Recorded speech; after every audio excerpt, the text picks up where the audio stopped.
Cairns. I am an outsider, a conservative outsider, much like our president. I'm a CPA. I'm an almost 24-year military wife and mom. I will fight for Eastern North Carolina's values. I will say I'm also a pro-life advocate. I have had my hands involved in that for a long time. I worked as a counselor at a crisis pregnancy center, and I serve on the board of directors for the center in Jacksonville. So that is quite important to me. So now I'm rushing along.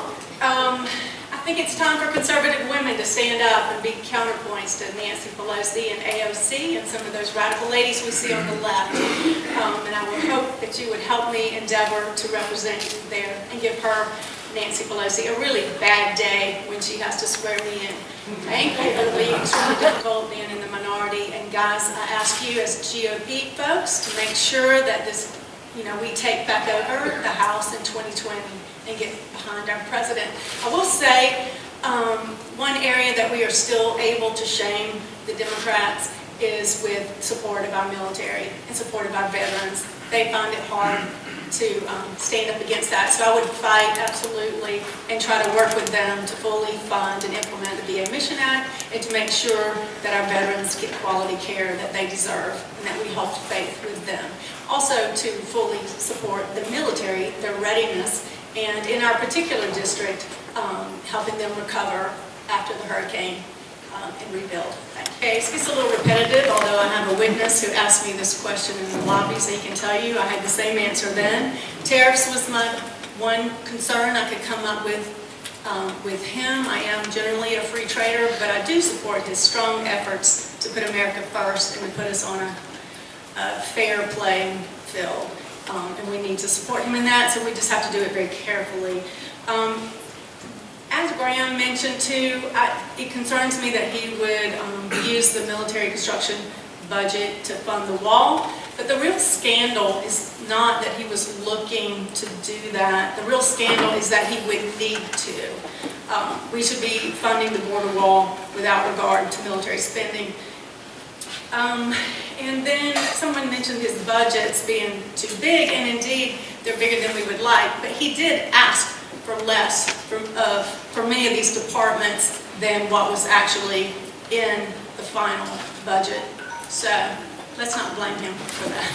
I will tell you that this commercial fishing and the fisheries and everything they deal with is new for me, and I have spent some time trying to learn about the issues. I do know we need to cut regulations. I spent I think an hour yesterday talking to Mr. Jerry Shield, trying to learn the ins and outs of what the concerns are, because I have reached some of the folks in the district and they've told me, look, we can barely make a living. Our children won't do this job because they don't see a future in it. So yes, we need to cut regulations. I learned about what it means when something is labeled as a game fish, and about the dredging and how important that is for the fishermen, yes, and also for the boat builders that we have up in this area. So I will do what I can to support the fisheries. Thank you. Okay, secure the border, build the wall, end catch and release, end birthright citizenship, outlaw sanctuary cities and states, limit chain migration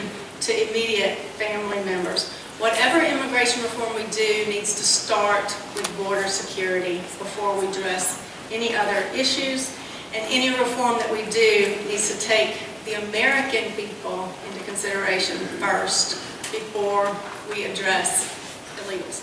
Thank you. Number one industry, contributing $87 billion to the state's economy. What would you do to support the state's number one industry economy? Poor Graham, he really should have had this question.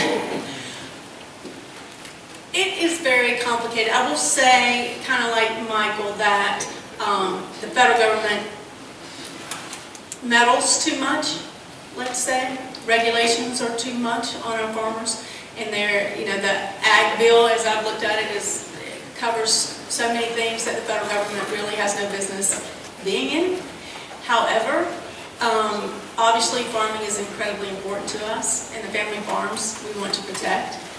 So I think there's a place for risk management, for hurricane relief, things like that.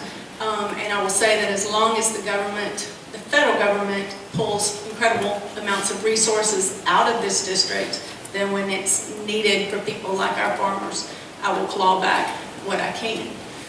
What do you see as the future of Social Security, including any changes or new approaches that you feel may be necessary going forward?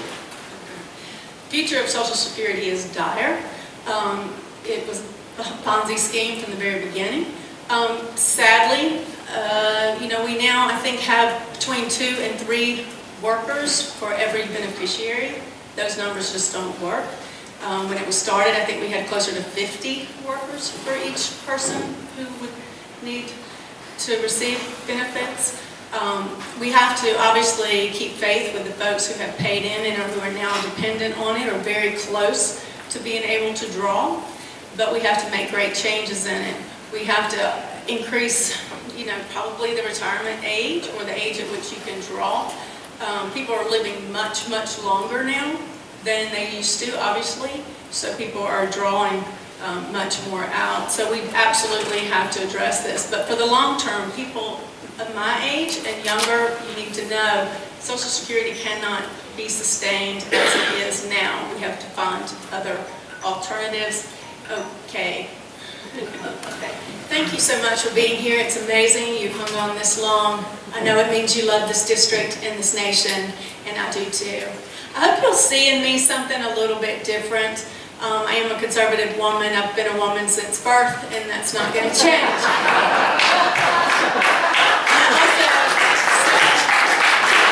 Also, as a CPA, I've served a lot of really large clients, honestly, some that are household names, but also small businesses. So I've seen what tax policy and regulations do to job creators on the ground. I'm also a pro-life advocate. I've worked in this for years. Know that this week on Thursday and Friday I will not be on the campaign trail. I will be at our annual life dinner for the center on which I serve. What else? Military wife now for almost 24 years. 11 of those years overseas with the NATO community. So I feel like I'm a little different, and I hope you'll see that. Know that I love this district. Know that I will serve you as best as I can. I'll be home every weekend here. Thank you.